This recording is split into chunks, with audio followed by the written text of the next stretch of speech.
Okay, तो ये जो मेरे पास फोन है इसके बारे में आज बात करने वाला, इसका एक्सपीरियंस शेयर करूंगा, रिव्यू करते हैं इसका, देखते हैं इसमें क्या कुछ कैसा रहा। एक्चुअल में जो ये फोन है ना, ये लॉन्च हुआ नवंबर के एंड में, तो आप कह सकते हो इसे 2025 दिसंबर का फोन एंड काइंड ऑफ 2026 का फोन हो जाएगा, क्योंकि एंड में लॉन्च हुआ है 2025 के। थोड़ा बेंचमार्क भी सेट किया, कुछ ऐसी चीजें दी है जो कि सब नहीं भी देते कई बार, और ये एक इंडियन ब्रांड की तरफ से फोन है जो कि है लावा अग्नि 4। यस, तो मैंने सोचा क्यों ना इसका एक्सपीरियंस शेयर किया जाए, क्या है इसमें अच्छा, क्या नहीं है, क्या और बेटर हो सकता था, सॉफ्टवेयर कैसा है। लेकिन शुरू से शुरू करें उसके लिए जय हिंद दोस्तों, क्या हाल है। 25,000 रुपए से नीचे अगर कोई ब्रांड कुछ अच्छी चीजें देने की कोशिश करता है तो हाँ, वो अपने आप में आज के टाइम में बेंचमार्क माना ही जाएगा। अगर देखा जाए इस फोन में, आप देखो अंडर 25,000 ये फोन लॉन्च हुआ था, ऑफर के साथ 23,000 के आसपास। सबसे पहले तो यहाँ पे हमें एक मेटल फ्रेम मिल जाता है, बैक साइड जो मटेरियल है भी ग्लास है, मैट फिनिश है, मेरे पास सिल्वर कलर है, एक और कलर आता है वैसे इसका, पर हाँ इस पे फिंगरप्रिंट वगैरह के निशान पड़ते हैं लेकिन दिखाई नहीं देते बिकॉज कलर ही ऐसा है। साथ में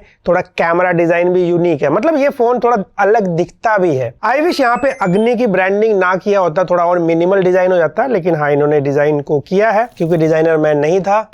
और उसके अलावा कुछ चीजें जो कि इस रेट में सब नहीं दे पाते कई बार, जैसे कि यहाँ पे जो यूएसबी जनरेशन है, नॉर्मली इस रेट में 2.0 मिलता है, यहाँ पे जनरेशन 3 है। हमने स्पीड भी चेक करके देखा, कॉपी पेस्ट फास्टली काम कर रहा है, और जो स्टोरेज है वो भी UFS 4 दे रखा है। प्रोसेसर जो यहाँ पे ये है Dimensity 8350, 1.5 मिलियन के आसपास अंतुतु स्कोर आता है, विच इज गुड यहाँ पे जिस प्राइस में आता है, अच्छा प्रोसेसर है। और अगर कॉम्बिनेशन देखे तो हार्डवेयर अच्छा दे रखा है। इनफैक्ट बॉक्स में भी जब हमने अनबॉक्सिंग करके देखा था इसका, तो बॉक्स में सब कुछ दिया हुआ था, आई मीन चार्जर वगैरह जो भी होता है। अब इसका एक्सपीरियंस क्या है या क्या मुझे इसमें अच्छा लगा, क्या और बेहतर हो सकता था, एक एक करके शुरू करने वाला हूं मैं। जैसे डिजाइन तो मैंने आपको बताया ही, डिजाइन वाइज मुझे अच्छा लगा। ये फोन डेफिनेटली थोड़ा बड़े साइज का तो है, डबल हैंडेड फोन फील कराएगा। और अभी जो आजकल डिजाइन मोस्टली ब्रांड दे रहे हैं, जो भी स्पेशली अच्छे फोन है, एक फ्लैट फ्रेम, कॉर्नर राउंडेड, उस तरह के पैटर्न को ही फॉलो करता है। वॉल्यूम और पावर बटन भी टेक्टाइल है, थोड़ा सा ऊपर जरूर है पोजीशन वॉल्यूम बटन का, लेकिन उससे ज्यादा एक पोजीशन जरूर बेटर हो सकता था बटन का। वो नीचे बटन देख रहे हो आप, ये एक्चुअल में इनके बटन का नाम है एक्शन बटन। एप्पल जब अपना बटन लेकर आया तो सब अलग अलग बटन लेकर आ रहे हैं, ठीक है ना। तो यहाँ पे एक्शन बटन है, ये काफी नीचे है, आपका थंब इस पे पहुंचता नहीं जल्दी, इसको थोड़ा ऊपर किया जा सकता था। तरीका काफी बढ़िया था। अगर आप देखो यहाँ पे single tap, double tap, triple tap आप कस्टमाइज कर सकते हो अलग अलग फंक्शंस के लिए, या फिर आप चाहे तो किसी एप्लीकेशन के लिए भी कस्टमाइज कर सकते हैं। And by the way IP rating का क्या हाल है, IP64 है, स्प्लैश छींटे वगैरह बचा सकता है, डुबाना नहीं है फोन को। तो वैसे भी पानी में नहीं डुबाना चाहिए बिना वजह, चाहे IP68 भी हो, बस हाँ 68 होता है तो फायदा मिल जाता है। कभी पूल में पानी चला गया या आप पूल में चले गए फोन लेके। और प्रैक्टिकल चीजें जैसे कि स्पीकर का क्या हाल रहा, डुअल स्टीरियो स्पीकर है, हालांकि ज्यादातर जो आवाज आती है वो नीचे वाले स्पीकर से आती है। हाँ इसमें लाउडनेस अच्छी है, बेस बेसिकली कम फील कराएगा आपको। अगर आपने एक अच्छे स्पीकर वाला फोन यूज किया है तो आपको ये चीज ज्यादा फील कराएगा। कोई सिंगल स्पीकर वाला या बजट फोन यूज करते तो आपको डेफिनेटली उतना फील नहीं कराने वाला है, लाउड है। और जो हैप्टिक मोटर है वो एकदम बेसिक वाइब्रेशन वाला ही फील कराता है। एक्स एक्सिस लीनियर मोटर बोला गया है, पर वो वाइब्रेशन बहुत ही बेसिक वाला है। कनेक्टिविटी का हाल कुछ ऐसा है, देखिए वाईफाई में कोई इशू नहीं है, कनेक्टिविटी भी बढ़िया है। एक जगह नोटिस जरूर हुआ, क्योंकि इस फोन को लेके ट्रेवल भी जब किया गया, तो जैसे आप बस में ट्रेवल करते हैं, ट्रेन में स्पेशली जब ट्रेवल करते हैं, तो उसमें तो सभी फोन में दिक्कत होती है ट्रेन में, इसमें थोड़ा सा हमें फील हुआ जहां नेटवर्क लो होंगे थोड़ा स्ट्रगल करता है उस सिचुएशन में। यानी कि अगर आप बेसमेंट में रहते हैं या आपका ऑफिस ऐसी जगह है या आप ऐसी जगह जाते हैं तो थोड़ा आपको फील होगा कि ये वहां पे थोड़ा वीक पड़ता है। अदरवाइज नॉर्मल कंडीशंस में इशू देखने को नहीं मिला। वैसे ये एक 6.67 इंच एमोलेड डिस्प्ले है, 120 हर्ट्ज 1.5K, और डिस्प्ले को अगर आप सामने से देखें मतलब बेजल्स वगैरह कम दिखते हैं। फ्लैट डिस्प्ले है, ऑप्टिकल फिंगरप्रिंट स्कैनर है, वाइड वन L1 हाँ मिलता है। नेटफ्लिक्स पे HDR का सपोर्ट नहीं मिलेगा, यूट्यूब पे HDR का सपोर्ट है और वीडियो स्मूथ प्ले होती है। एक चीज जरूर नोटिस किया मैंने, इसको ना जैसे ब्राइटनेस होता है ना, जो लोग मैनुअल ब्राइटनेस करते हैं उनको नहीं पता लगेगा, जो लोग ऑटोमेटिक ब्राइटनेस करते हैं तो ब्राइटनेस को कैलिब्रेट किया जाता है ना भाई, किस कंडीशन में कैसे बिहेव करेगी, आउटडोर में कैसे, इंडोर में कैसे, अंधेरे में कैसे, ब्राइटनेस कम ज्यादा होती है, तभी तो ऑटोमेटिक ब्राइटनेस हुआ। यहाँ पे ये थोड़ा सा ऐसा है, कैलिब्रेशन उतना अच्छा नहीं किया हुआ है। जैसे आप बाहर से अंदर आए तो थोड़ा ही टाइम लगना चाहिए, इंस्टेंट वो डिस्प्ले कैलिब्रेट हो जानी चाहिए इस लाइट कंडीशन के हिसाब से।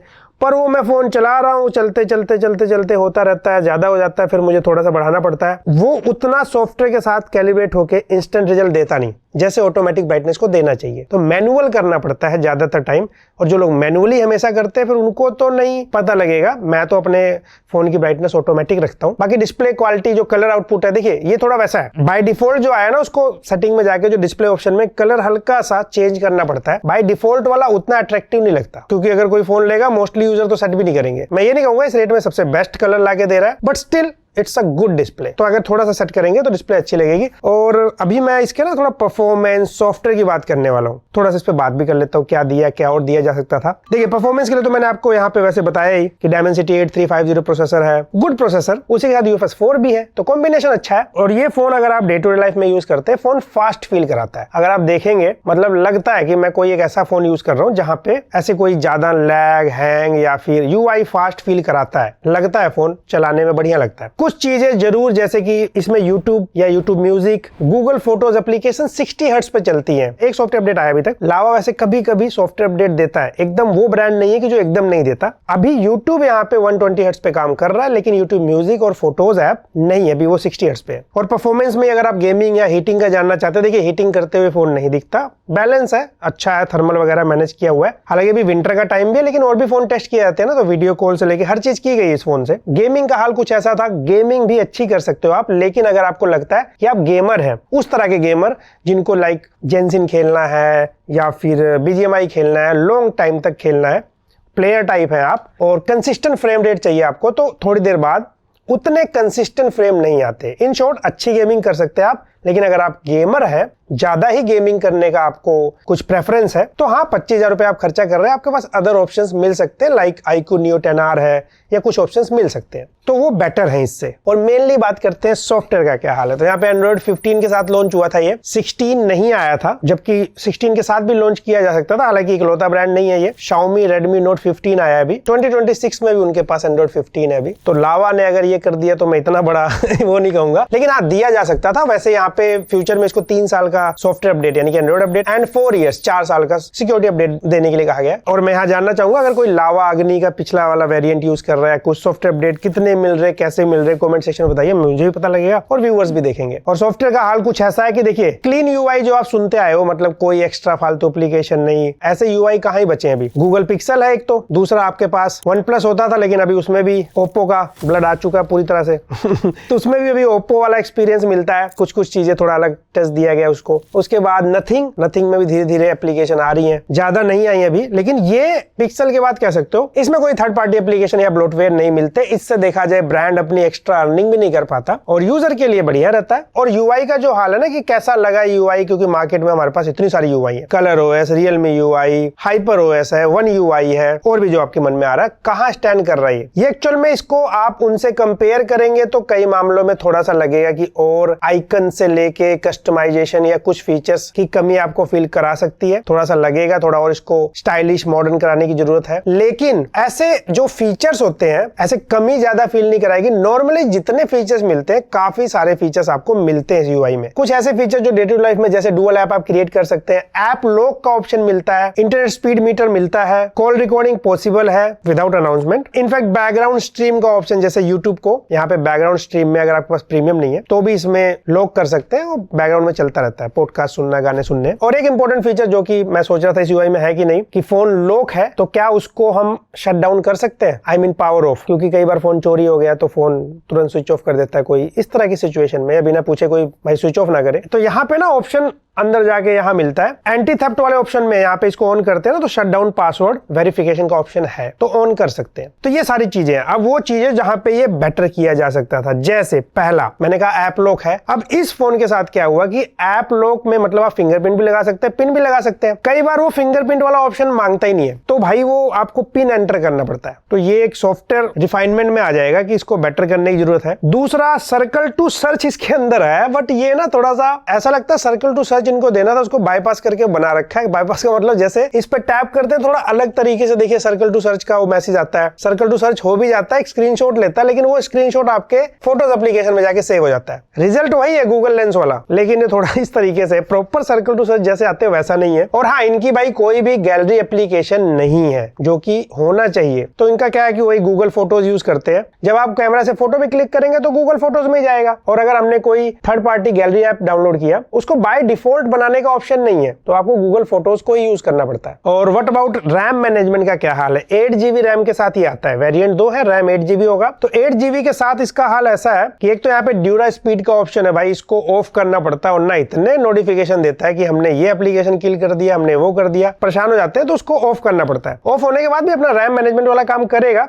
बट हाँ ये ऑफ करना पड़ेगा, कुछ ज्यादा ही नोटिफिकेशन भेजता है, जिसकी जरूरत नहीं है। दूसरा यहाँ पर रैम मैनेजमेंट ऐसा है कि कोई भी हैवी एप्लीकेशन आपने ऑन कर दिया तो उतना मतलब अच्छा नहीं है, एवरेज बोलूंगा मैं इसको। जो नॉर्मल एप्स हैं, लाइट ऐप, व्हाट्सएप, ये सारी चीजें 3 से 4 ऐप ही रहती हैं, जबकि ज्यादा हो सकता था। तो रैम मैनेजमेंट बेटर करने की जरूरत है, सिर्फ उनके लिए जिनको नहीं पता रैम मैनेजमेंट। वैसे तो सबको पता होता है, बट एकदम नॉर्मल व्यूअर, जैसे आपने व्हाट्सएप ओपन किया, फिर मिनिमाइज कर दिया, बैकग्राउंड में जो भी एप्लीकेशन चलती है फिर ओपन करते वहीं से ओपन हो जाता है ना, तो वो 3 से 4 एप्लीकेशन नॉर्मल वाले पे काम करता है, वरना किल कर देता है, फिर वो रीस्टार्ट होता है एक तरीके से एप्लीकेशन। बाकी बहुत सारे नॉर्मल यूजर तो रीसेंट एप्लीकेशन ही क्लियर करते रहते हैं दिन भर, कोई जरूरत नहीं होती भाई ये करने की। तो ये सारी चीजें जो थी मुझे लगा और बेटर की जा सकती हैं, और कुछ चीजें जो मिसिंग लगी, जैसे एआई फीचर्स आजकल हर ब्रांड दे रहा है। इन्होंने एआई के नाम पे दिया है फीचर, इसका नाम दिया वायु एआई। यहाँ पूरा नाम एकदम इंडियन फील वाला दे रखा है। एक डॉग बना आता है, उसको होम स्क्रीन पे भी ला सकते हैं, तो पहले भी दिखाया था मैंने। और यहाँ पे एआई एजेंट का ऑप्शन है, तो मैथ टीचर, इंग्लिश टीचर, इस तरीके से आप यहाँ से कुछ क्वेश्चन कर सकते हैं। बट ओवरऑल ना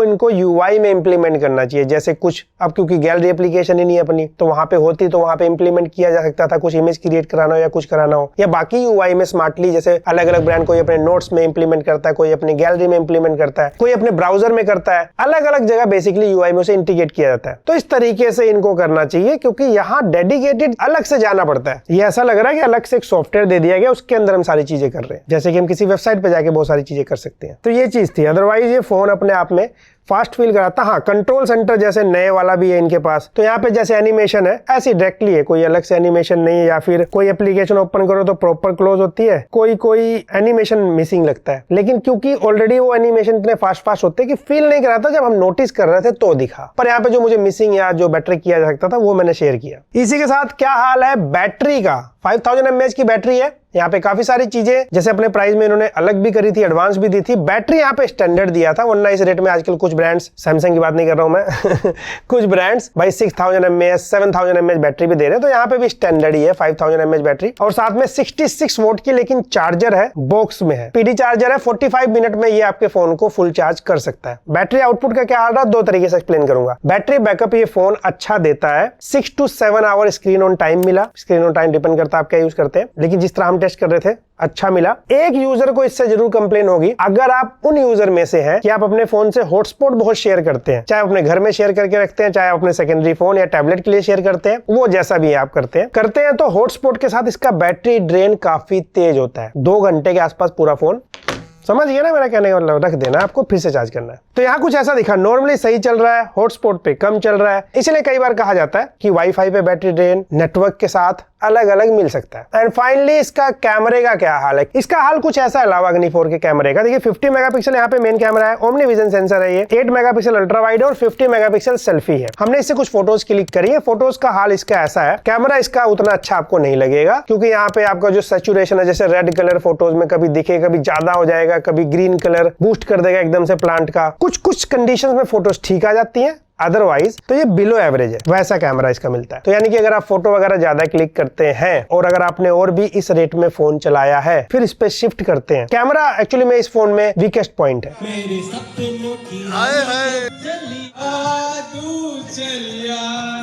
हाँ, इस बीच जो सेल्फी है वो डेफिनेटली अगर लाइट कंडीशन ठीक है तो आप डिसेंट सेल्फी निकाल सकते हैं। तो ये सारा कुछ था ओवरऑल। अगर हम लोग इसके कंक्लूजन ओपिनियन पार्ट की बात करें, देखिए कंसिडरिंग एक लावा ब्रांड, ये वो ब्रांड की तरह नहीं है कि आए भाग जा रहे हैं माइक्रोमैक्स फालतू की चीजें, या फिर AI प्लस आया और उस प्राइस पे ज्यादा ऑप्शन भी नहीं है। तो एक मार्केट कैप्चर करने का तरीका अच्छा है, बट वो कुछ भी बोलते हैं अपने फोन को बेचने के लिए, थोड़ा मिसलीड टाइप, यूआई में ये है वो है, ये बना रहे वो बना रहे। लावा इस तरह नहीं है, वो अपने आप को देखा जाए प्राइस पॉइंट के हिसाब से, डिजाइन, बिल्ड या फिर UFS storage, fast USB generation, ये सारी चीजों पे काम किया इन्होंने। तो बिल्कुल अपने आप को जैसे कहते हैं ना, प्राइस के हिसाब से प्रोडक्ट को रख दिया। इनफैक्ट कुछ चीजें बेटर करके दिखाई। पर हाँ, अभी भी जैसे कैमरा, बहुत सारे लोग भाई कैमरा यूज करना पसंद करते हैं ना, वो एक बहुत जरूरी चीज थी। या फिर सॉफ्टवेयर को थोड़ा और ट्यूनिंग की जरूरत लगी मुझे, या कुछ थोड़ा और, जो मैंने पूरा आपने सॉफ्टवेयर पार्ट देख ही लिया होगा। बाकी हाँ, स्टेप अच्छा है। इनफैक्ट इन्होंने होम विजिट एक्सपीरियंस भी दिया था, घर आके फोन एक्सपीरियंस कर सकते हैं। हालांकि वो सिर्फ मुंबई और बेंगलुरु के लिए था, दिल्ली भी था एक्चुअली। दिल्ली क्या बोलेंगे भाई, आजकल लोग अलग अलग तरीके से बोल रहे हैं। ओके को भी ओकेइश बोलते हैं, तो फिर क्या करें। ठीक है, तो आप समझ गए होंगे मेरे कहने का मतलब। तो इस तरीके से ओवरऑल जो मुझे एक्सपीरियंस मिला इस फोन के साथ, कई लोग कहते हैं भाई बताओ कैसा लगा, आपके सामने है जैसा मुझे सब कुछ दिखा, कहाँ अच्छी लगी, कहाँ और बेटर करने की जरूरत है, वो सब बताया मैंने। आई होप आपको वीडियो पसंद आएगी। वीडियो पसंद आया तो लाइक से सब्सक्राइब करिए। मैं मिलता हूं आपसे अगली वीडियो में।